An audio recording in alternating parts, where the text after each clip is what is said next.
அல்ஹம்துலில்லாஹி ரப்பில் ஆலமீன். அஸ்ஸலாமு அலைக்கும் வரஹ்மத்துல்லாஹி தஆலா வபரகாத்துஹு. அன்பார்ந்த அல்லாஹ்வின் நல்லடியார்களே, இன்ஷா அல்லாஹ் இன்று நாம் என்ன பார்க்க இருக்கிறோம் என்றால், ஒரு முஸ்லிமான மன்னர் அவருடைய ஆட்சி காலத்தில் நடந்த முக்கியமான நிகழ்வை பற்றியும் பார்க்க இருக்கின்றோம். ஒரு காலகட்டத்தில் ஒரு முஸ்லிமான மன்னர் இருந்தார். அவருடைய பெயர் மலிக்ஷா சல்ஜூக்கி என்ற மன்னர். அவர் பாரசீக நாட்டை ஆண்ட மன்னர். மேலும் தனது சுற்ற வட்டாரத்தில் உள்ள அனைத்து மன்னர்களையும் தோல்வியுறச் செய்தார். கள்வர்கள் அனைவரும் இவரை கண்ட மாத்திரத்திலே நடுங்குவார்கள். பகைவர்கள் அனைவரும் இவரை பார்த்தவுடனே பயத்தால் அஞ்சுவார்கள். அப்பேற்பட்ட மன்னர் இவர் ஒரு நாள் தனது வேட்டைக்காக வெளியேறினார். வெளியேறி வேட்டையை முடித்துவிட்டு ஒரு பாலத்தை கடக்க வேண்டி நேரிட்டது. அப்போது இவர் தனது குதிரையின் மீது அமர்ந்தவராக வந்து கொண்டிருந்தார். அப்போது ஒரு அம்மையார் அந்த குதிரையின் கடிவாளத்தை பிடித்து நிறுத்தினார். உடனே கேட்டார் அந்த அம்மையார், அரசே, எனக்கு இங்கே நீதி அளிக்கிறீரா, இந்த பாலத்தின் மீது நீதி அளிக்கின்றீரா, அல்லது அந்த பாலத்தின் மீது நீதி அளிக்கின்றீரா என்று தனது கையை வானத்தை நோக்கி காமித்தார். அரசர் மிகவும் திடுக்கமிட்டார். அந்த பாலம் என்றால் என்ன, இந்த பாலம் என்றால் என்ன? இந்த பாலம் என்பது உலகத்தில் உள்ள சாதாரண மனிதர்கள் கடக்கக்கூடிய பாலம். அந்த பாலத்தை தான் உலகத்தில் உள்ள பாலம். ஆனால் அந்த பாலம் என்பது மறுமை நாளில் உள்ள பாலம். மறுமை நாளில் உள்ள பாலம் என்னவென்றால், மனிதர் அனைவருமே மரணித்த பிறகு இவ்வுலகம் ஒரு நாள் கண்டிப்பாக அழியக்கூடியது. அது அழிந்த பிறகு அனைவரும் ஒரு மைதானத்தில் ஒன்று கூடுவார்கள். அந்த மைதானம்தான் மஹ்ஷர் எனும் மைதானம். இவர்கள் அனைவருக்கும் அல்லாஹ் உயிர் கொடுத்து ஒரு பாலம் வழியாக நடக்க செல்வான். அந்த பாலம் எத்தகையது என்றால், ஒரு புறம் சொர்க்கம் இருக்கும், ஒரு புறம் நரகம் இருக்கும். அவரவர்கள் செய்த நன்மைக்கேற்ப அந்த பாலத்தை கடப்பார்கள்.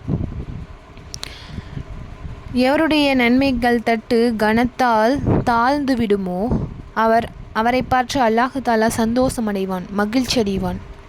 எவருடைய தட்டு மேலே உயர்ந்துவிடுமோ அல்லாஹ் அவரை பார்த்து கோபம் கொள்வான், அதிருப்தி அடைவான். இவ்வாறு இருக்க அந்த பாலத்தை கடந்தால்தான் மஹ்ஷர் எனும் மைதானத்தை ஒன்று கூட முடியும். அந்த பாலத்தை பற்றி தான் இந்த அம்மையார் கேட்டார். உடனே இந்த மன்னர் பயத்தால் அஞ்சியவராக, என்ன ஆயிற்று அம்மையாரே, கூறுங்கள், உங்களுக்கு நான் இங்கேயே நீதி தருகின்றேன். அந்த காலம் வரைக்கும் வைத்திருந்தால் அல்லாஹ் தாலா என்னிடம் கேட்பான், நீ ஏன் நீதி தரவில்லை என்று என்னை கேட்பான். மேலும் அல்லாஹ் என்னை கோபித்துக் கொள்வான், என் மீது கோபம் கொள்வான். ஆகையால் நான் அவ்வளவு காலம் வைத்திருக்க மாட்டேன்.